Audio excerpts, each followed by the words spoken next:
Good morning. That was exciting, huh? My name is Matt Lawson. I am the Director of Search Ads Marketing at Google. And I'm here today to talk to you about how search can be used for brand advertising. Now, we all know that search is a great performance media, but recently, many smart advertisers are starting to use it to build brand awareness and preference. And I'm going to show you how they're doing that today. But first, I want to start with a little bit of a story. How many people in the room, just show of hands, know what ombre hair is? A few? Couple? Some women in the room, yeah? Is this still on? Do any women in the room have ombre hair? There we go. Here's one with ombre hair. So, this is ombre hair. It's hair that's dark on top and light on bottom. And it is very popular. All of the celebrities in Hollywood are wearing it these days, as are a couple people here in Brazil. And what's interesting about ombre hair is this is a very recent trend. In fact, we can see this from Google Trends. Ombre hair burst onto the scene right around 2011. And interest in ombre hair and queries for it grew very quickly over time. In fact, ombre hair is now more popular than queries for the word L'Oreal, which is a very popular brand of beauty products for women. So when L'Oreal saw this, they were interested in understanding what it was exactly that women were searching for. And as it turned out, and they worked with Google to see what the actual queries were around ombre hair, it was things like, how do I get ombre hair at home? How do I do it yourself ombre hair? You see, to get ombre hair when it first came out, it cost about $200 in a salon for a woman to go in and get this look. Women who were searching for it online wanted to get the look for themselves cheaply and easily. And so L'Oreal did something very interesting. They got their product teams together and they very quickly built a product, which you can see here.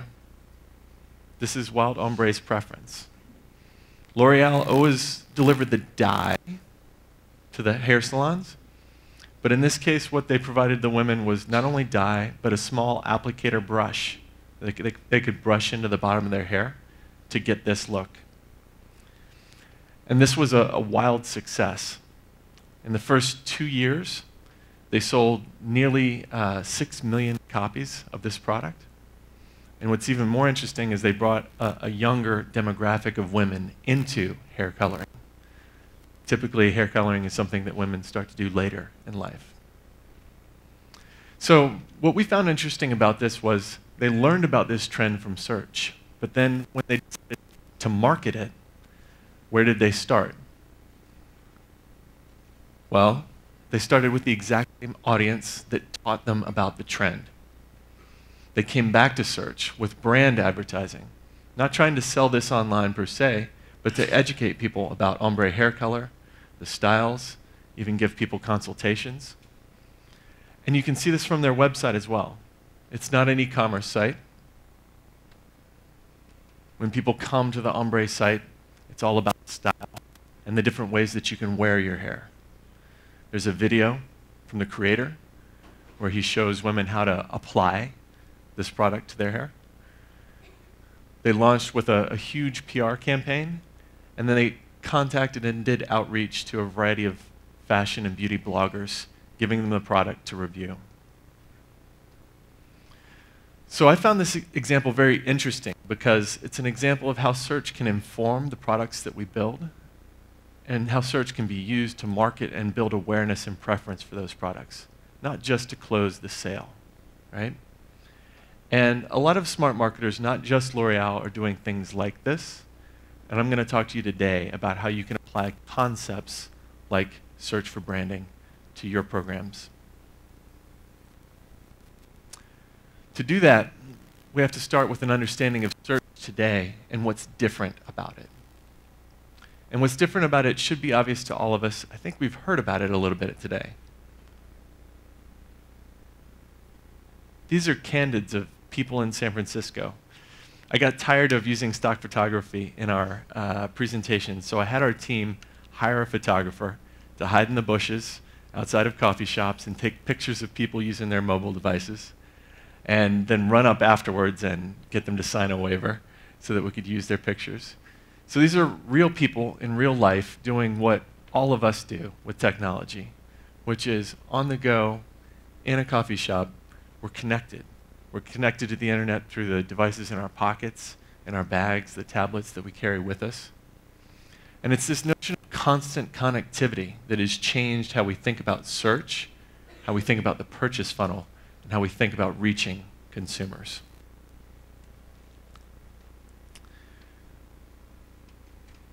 Search has changed the purchase journey.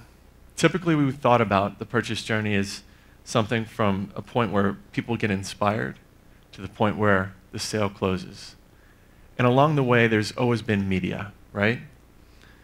We've always thought about media like television, like radio, like print. And typically, when we think about search, we think about search at the very end of the funnel, right? But now with constant connectivity, search is present at every step of the way.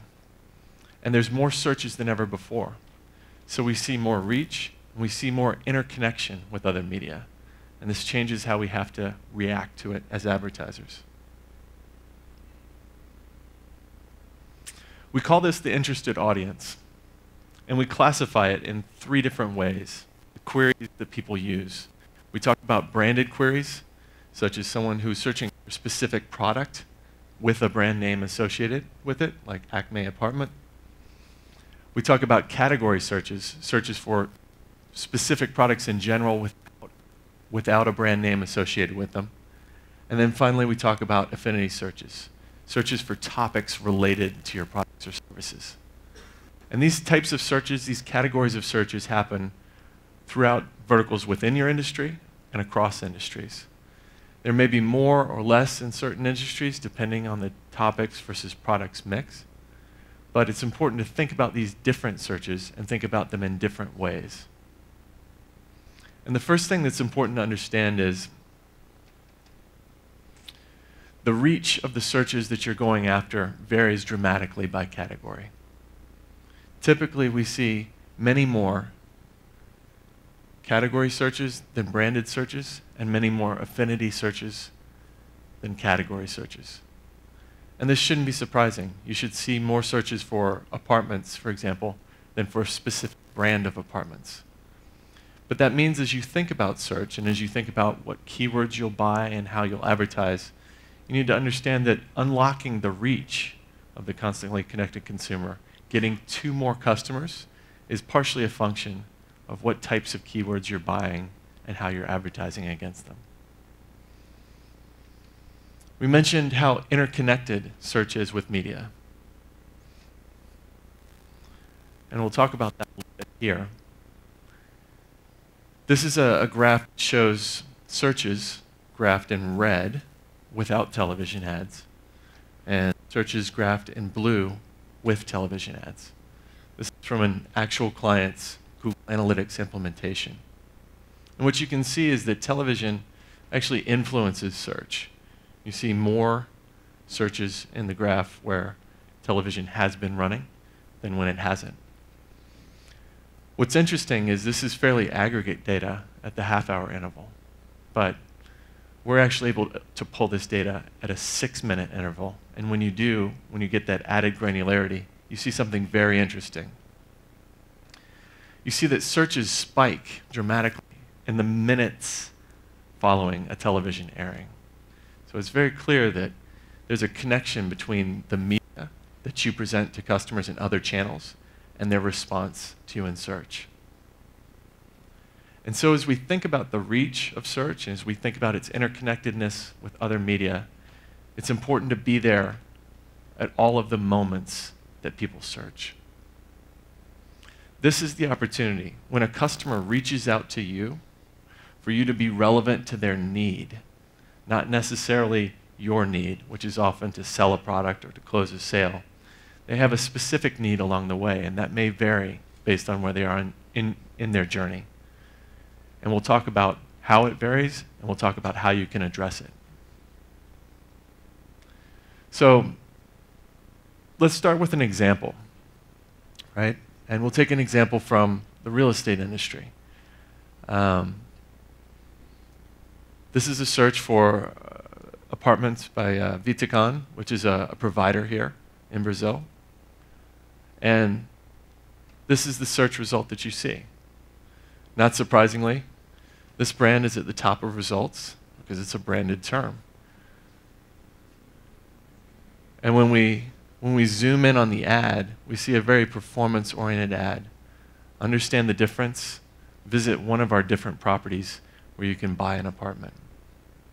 This ad's probably measured on a cost per acquisition basis and probably generates a very good return for them. What's interesting is we move from branded searches to category searches, however, as things change. If we search for a luxury apartment,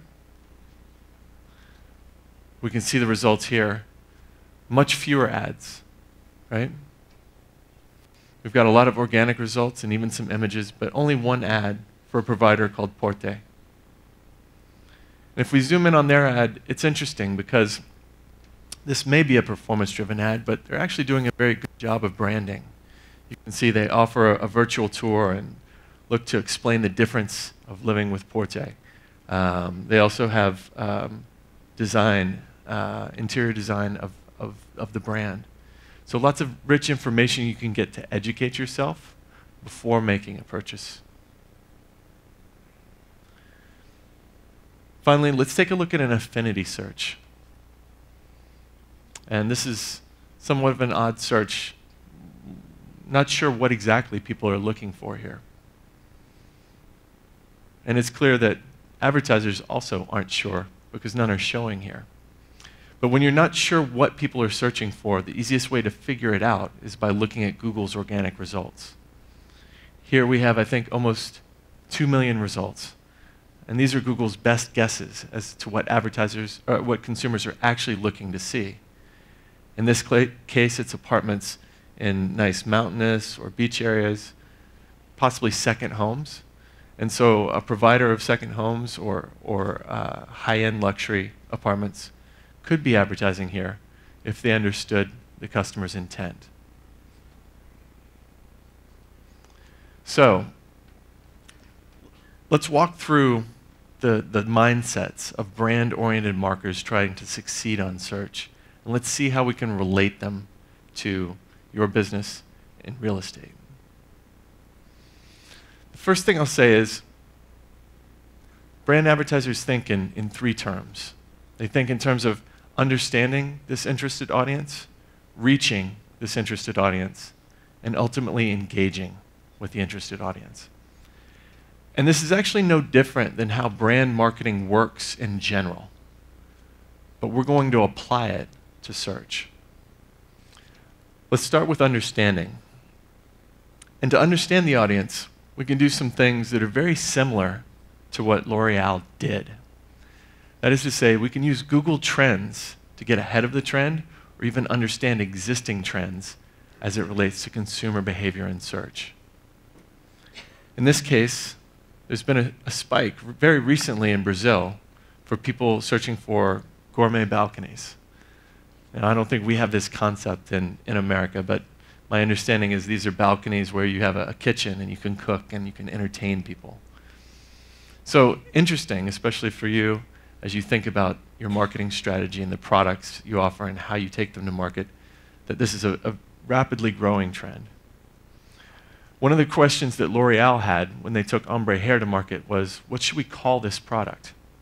Some women referred to it as ombre hair. Other women called it dip dye hair because it was as if you dipped your hair in dye. And similarly here in Brazil, there's a competing trend for balconies with a barbecue, right? So if you're trying to understand, where you should make your investment in terms of your marketing literature and your messaging, I think the trend here clearly shows that the gourmet balcony is more popular. So this can inform your marketing strategy. Similarly, we can use Google Trends to understand geography and how you would make investments in different locations. This is the Google Trends map of Brazil for the query gourmet balcony. And you can see this trend actually started in the São Paulo area. In 2012 and 2013, it intensified, as indicated by the blue. And then just this year, it spread to other wealthy areas within Brazil. So as you think about where you should build, where you should market, where you should allocate marketing dollars, this gives you a map that lets you follow the trend and stay one step ahead of it.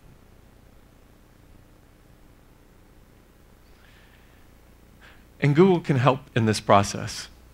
Using internal tools, we can take a concept like a balcony and help you understand what are the related topics associated with it, and what is the intensity of those related topics. We know how popular gourmet balconies and balconies with a barbecue are, but potentially apartments with glass or apartments with garden are also interesting areas to explore. So now what I'm going to do is I'm actually going to show you a video of a customer who used search data in a very interesting and compelling way. And this customer is Kleenex, the nose tissue provider.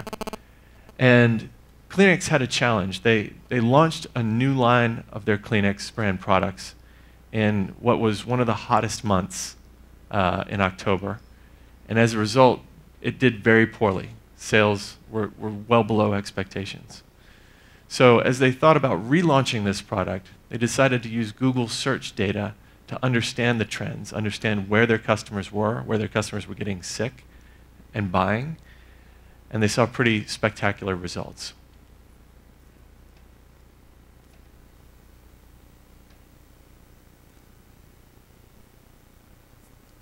Timing is everything. So Kleenex found out to their cost when they launched their cold and flu campaign in the hottest October ever. The results were sickening. The following year we found a remedy: adaptive planning. That means, like everyone else, we did a bit of self-diagnosis before going to the doctor. We Googled. Or to be specific, we started an AdWords auction with the deliberate intention of losing, bidding on keywords to get local data on people looking for remedies. This meant we could adapt the Kleenex budget and only spend where people were actually falling ill, ensuring that at the first sign of a sneeze or sniffle, Kleenex was at hand and in hand. It paid off. With over 96% of media spend going to regions suffering a live flu outbreak, Kleenex saw total sales rise by 40% year on year in the first 2 months of the campaign. That's 432,499 extra boxes sold. Now that is a figure not to be sneezed at.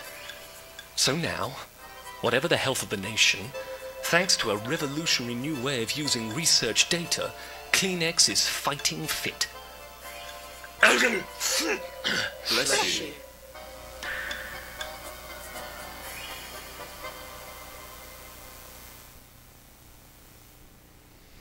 So that was a fun example, and this one actually won a Cannes Lion for the campaign. Let's talk through reach. Once you understand your audience, the next goal you have is to reach it, right? And to do that, you have to understand the specific keywords and queries that they're using, and then you have to understand how many of them there are, and then how much your share is within that category. So I'm told that per square foot, prices have been rising here in Brazil and São Paulo over time, and as a result, people are starting to look more and more for small apartments.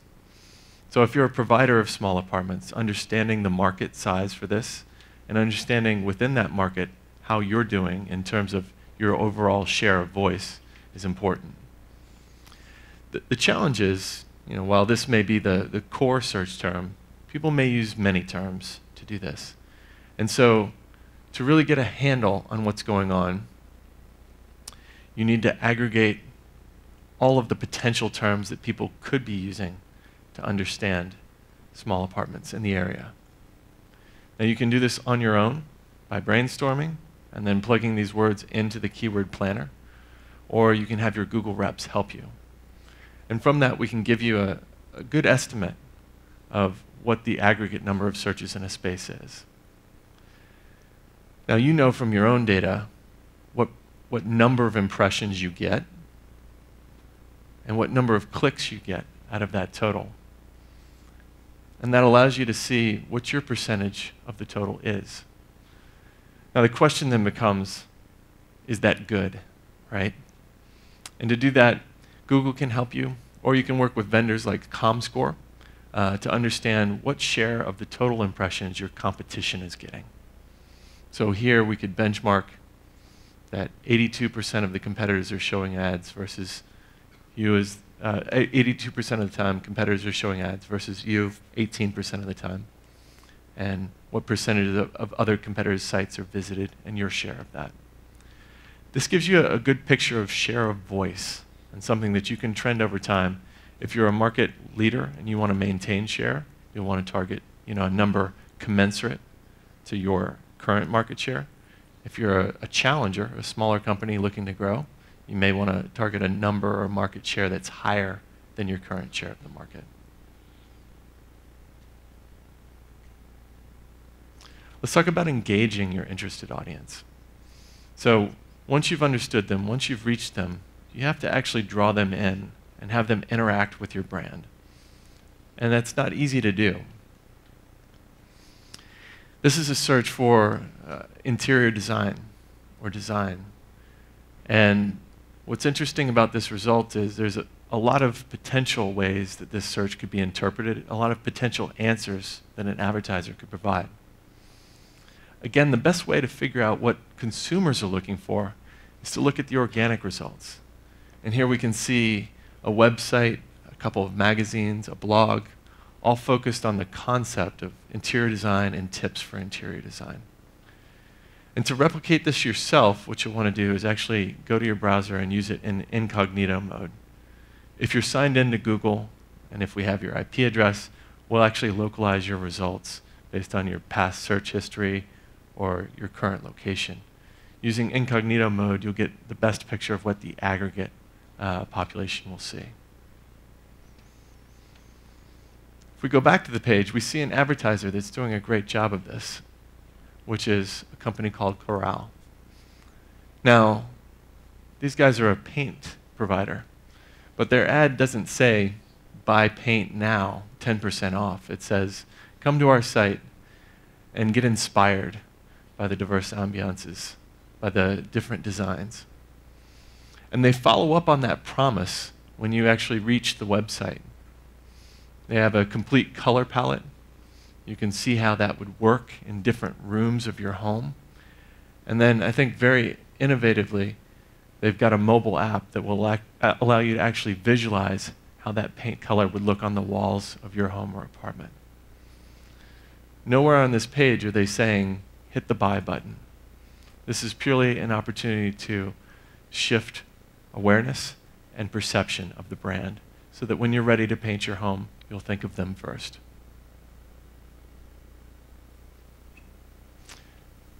So now I'm going to show you another brief video of someone who I think did a very innovative job of engaging their customers through brand.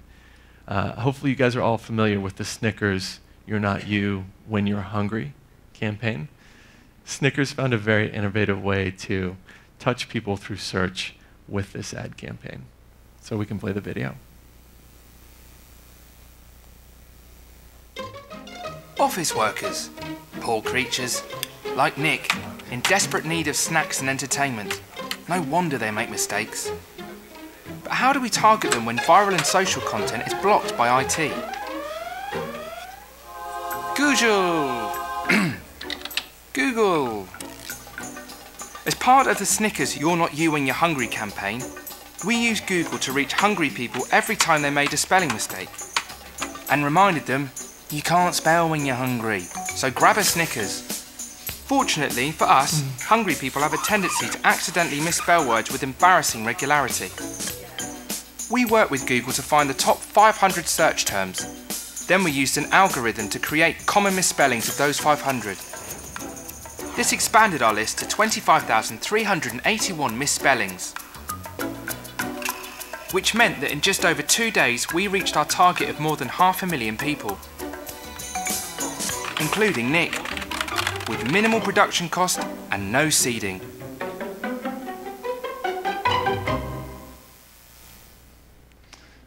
So that was a fun way to engage their customers. So understand, reach, engage. Once you understand how to do all of these things, it's important to think about how you measure the results. And part of the challenge here is shifting your mindset from the traditional way that search is measured to including new and very different measures that you may not be accustomed to.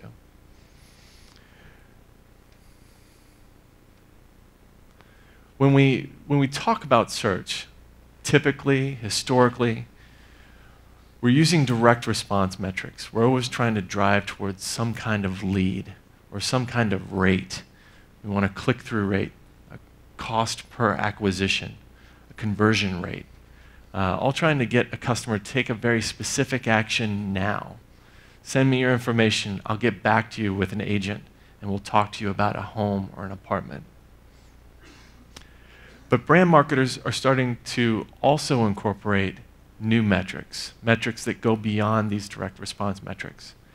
And when you run a brand campaign, what you'll find is if you measure them the same way as a direct response campaign, you'll see that these ads don't work. But if you measure them as a branded ad unit and your focus is on engagement and awareness, I think you'll find that they're very successful.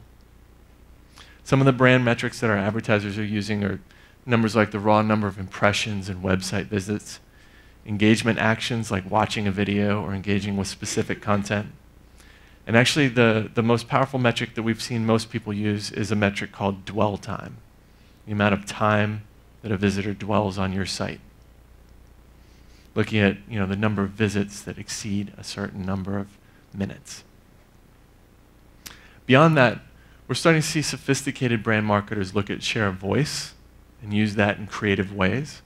And finally, we've even done some studies about how search can shift perceptions of brands. So let's talk about share of voice for a little bit and what are the different ways you can use it. When we talked about reach, we laid out the fact that you can understand your category, right? And then your share within the category. So the first thing that brand marketers do is they will look and understand what are the different categories that they're in, group their keywords by category, and then try and understand total volume. And again, you can do this yourself in the keyword planner, or you can have your Google teams assist you. From there, it's easy to understand your coverage. That's just the number of impressions you're getting within that category. A little bit harder to understand your peer set average. Certainly you can get that from us, but if you want to understand your actual competitor by competitor view, you'll need to look at third-party data like ComScore to do that. It's good as a dashboard to have an understanding of where you sit within the industry, but then what you'll actually want to do is trend some of these metrics over time. So, for example, if you were to trend your coverage versus your peers' average coverage, what you would be able to see is, if your peers are investing more or less in search relative to the growth or decline of your investment, and react accordingly. What's even more interesting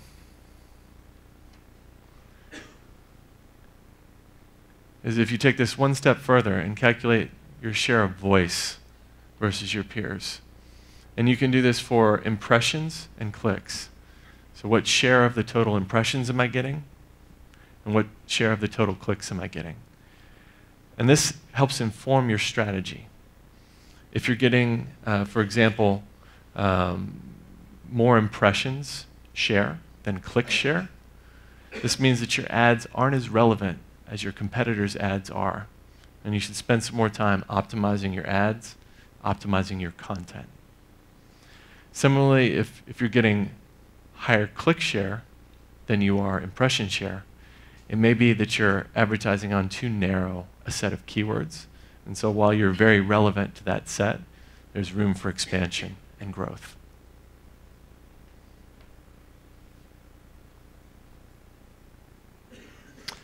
And finally, beyond share of voice and some of the basic things that you can measure, we've also done studies. And we've published this on our website, thinkwithgoogle.com. But these studies were very interesting. We worked with over 60 customers in a lab-based environment, where we took a panel of consumers, and we showed them two different sets of search results when they were searching for a common set of terms. In one set of results, they were shown just the normal result without a specific brand in it. And then in the other set of results, people were shown those exact same search results with the studied brand in question in the very top slot. What was interesting about this is when surveyed afterwards, people indicated higher top-of-mind awareness and higher preference for the brands that were in that top slot. In fact, top-of-mind awareness grew from 8.2% on average to 14.8%, so an 80% increase.